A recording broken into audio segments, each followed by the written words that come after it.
What up, y'all? Back with more Lego The Hobbit for PlayStation 4. And in the last episode, I was telling you guys about how, like I said, I guess at this point it's like 2 or 3 weeks ago, we learned of the death of Joanie Laurer, aka Chyna, and Prince. I talked heavily in the last episode about how where I came into contact with Prince. Like the first Prince album I ever came into contact with was Diamonds and Pearls. And it's easily my favorite Prince album. And I said that because the only other like full Prince albums I have are Batman, which was more or less the soundtrack to the original Batman feature film, and which is easily like tied for second with my favorite Prince album is Artificial Age. Oh, it's already there because yeah, done this already. There's a mini kit in that cave. Is Artificial Age. Now, here's something. Now I got a hold of Artificial Age, and I love that name of that album simply because you hear the you can easily hear the phonetic play on or the play on phonetics that goes with that. Artificial, you get it. Yeah, I just love the name of the album, and that's what Third Eye Blind Girl, I think, is the name of the group that they're with. Yeah, I think the name of the if I'm not mistaken, I think I've read this via the Wikipedia page of the album that it was supposed to be a companion album to an album that they did. Okay. Don't know how, but all right. I ain't gonna. I'm not gonna complain about it. I don't know if anybody else saw that mini kit pop up. I don't know how I got it, but again, not gonna complain. Yeah. So I think Artificial Age was supposed to be a companion album to either another album he was gonna do, or an album that Third Eye Blind Girl did on their own. And I have to do get more information on that because, well, it is what it is. I just really, I really want the music because none of that music was bad. Like none of the music on Artificial Age is bad, and I do mean none of it. It's because again, I said this in the video that you have not heard or not seen or will not see, that Prince was able to use music.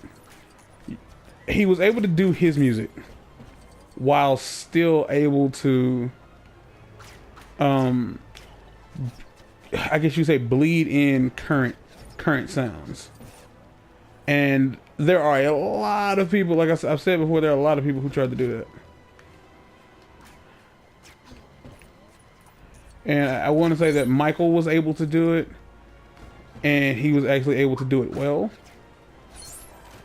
But there are very, very few artists who are actually able to bleed in like the current sound of what's going on with the style of music that they already do. Yes, I'm taking this slow for a bunch of reasons. And Artificial Age, it does that so well. It, like, everybody knows that Prince plays 1,000 instruments, but he's still able to use synthesizers and like voice augmentations without making it sound cheap. Yeah, without making it sound cheap. And that alone is like, it's kind of what makes that album fucking amazing. It really is, at least in my opinion, because like using auto-tune or like a voice deepener is not necessary in a lot of cases, especially for people like Prince who already can sing. Oh my gosh, I gotta come back around now. I'm purposely taking this slow so I can try to get these mini kits just because I can, and I don't want to have to do it again. Because this won't end until all the baddies are dead.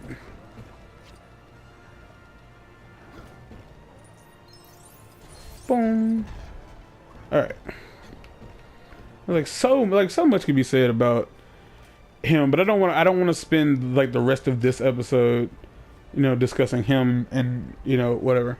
I wanted to actually get a chance to talk about Chyna, and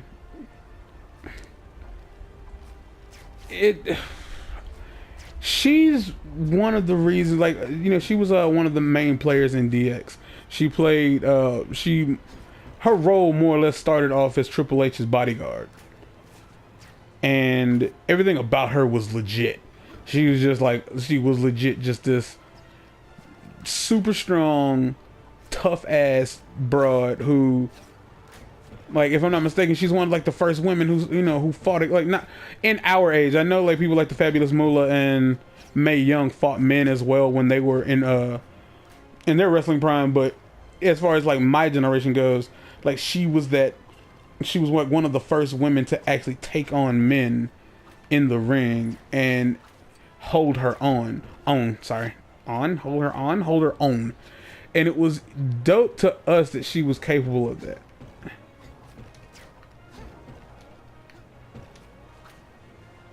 What are you doing?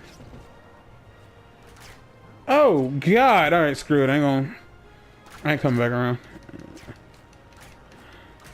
Cause I have to do it as her, and that took like what, 2 minutes? I didn't realize that he couldn't shoot bow and arrow. Why can you not shoot? You have a freaking. Get out of here. So, so as a person who still watches wrestling today, it's kind of awkward. It's not awkward, but it's just kind of sad to see that there are a lot of female wrestlers that I feel could probably hold their own in the ring versus men. And I'd say right now the only two that we have are Tamina Snuka and Natalya, who I think could easily beat up people like Stardust, or let's see, Chavo Guerrero is not here, so he's not a factor.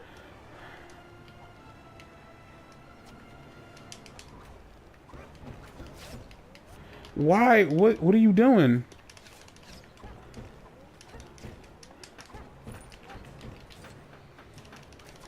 Okay, I can't. What happened? Why am I not able to shoot anymore?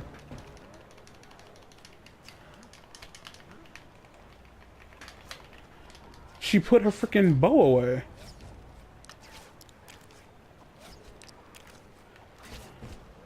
Oh my gosh, that is well, it's right there, so there's that.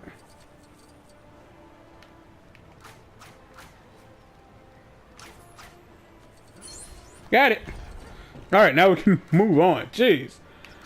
So yeah, it just sucks to know that like people like her, who like for our generation, like kids who totally did grow up watching D-Generation X on Monday nights and probably Friday nights if you had SmackDown, and let's see, even Sunday night during the Sunday Night Heat era. Just somebody like that, somebody who had like a really big impact on our childhood is gone. It really does. It sucks. It really does suck. I mean, and I'm saying that because from the point of view that people like Stone Cold, Shawn Michaels, The Rock, these people, Mick Foley, still come back from time to time to surprise us at pay-per-views and sometimes even just like regular shows. To know that she's never going to be able to be one of those people. It's like that. It's like a little light of hope being dim, like just the candle of hope being snuffed out is what it is. Same goes, for Prince, Michael Jackson. In its entirety, any celebrity that has had to like check out early, not to try to use a crude term or whatever, but the idea that that's what that is, it hurts. And there's nothing that can really be done or anything else that could truly be said about it. But it just is what it is. I feel like I've been rambling. Actually, no. Stop. Don't care.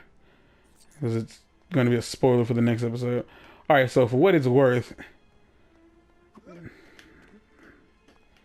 there's okay, I just want to point out that at this point I've actually finished the game. But again, I had to come back. I had to come back and redo this section. So at this point, I'm actually in free mode.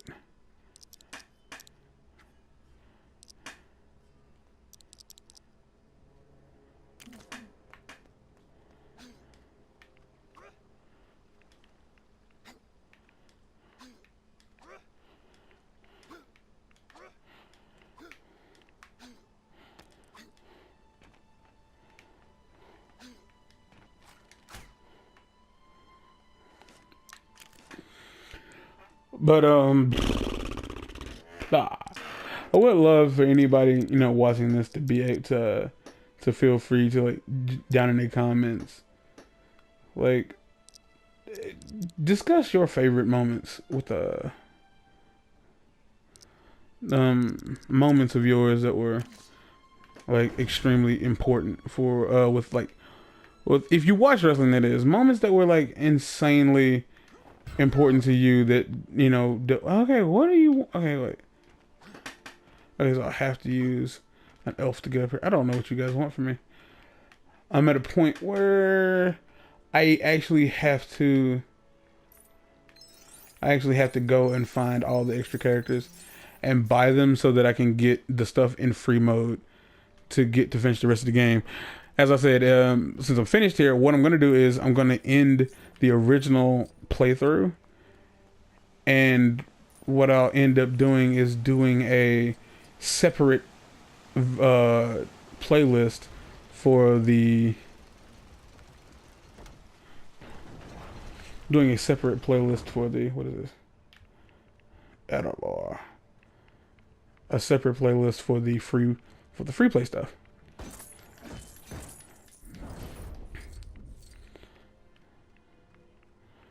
And that's kind of the end of that. At this point, there's no real reason to. Okay, I'm running. I've run time down enough as is, but and it's really hard to sit here and like have this conversation with with myself, given that I've tried to have it 3 times now, like just for the sake of you guys, and there's just too many thoughts that come to mind when it comes to like the death of a celebrity. And this is not like the idea of like putting it's not like putting an emphasis on a celebrity. It's just honestly about people who bring something to your world. Like, there's just no other way to describe it. It's just simply about somebody who meant something to you, regardless if you knew them or not. It's like they mattered, like their existence was important to you. And Prince and Chyna were both 2 of those people. It's like for me and an entire generation. Like with Chyna, like I'd say 2 or 3 different generations, and with Prince, it's like 3 or 4 different generations. So it's like there are people who could have been easily born in the year 2000 that could have learned about Prince, and like could have easily like, because there are children still who get introduced to Elvis and like take an insane shining to Elvis, and there will be people who listen to Queen, the Beatles, you know, all those people. That music is eternal. So no matter how long time decides to go on without Prince, like who he is as a musician will never be forgotten, because his legacy is is there like forever. Same goes with, you know, instead of like pointing out people, this goes for any musician, actor, you know, even athletes. You know, it just is what it is.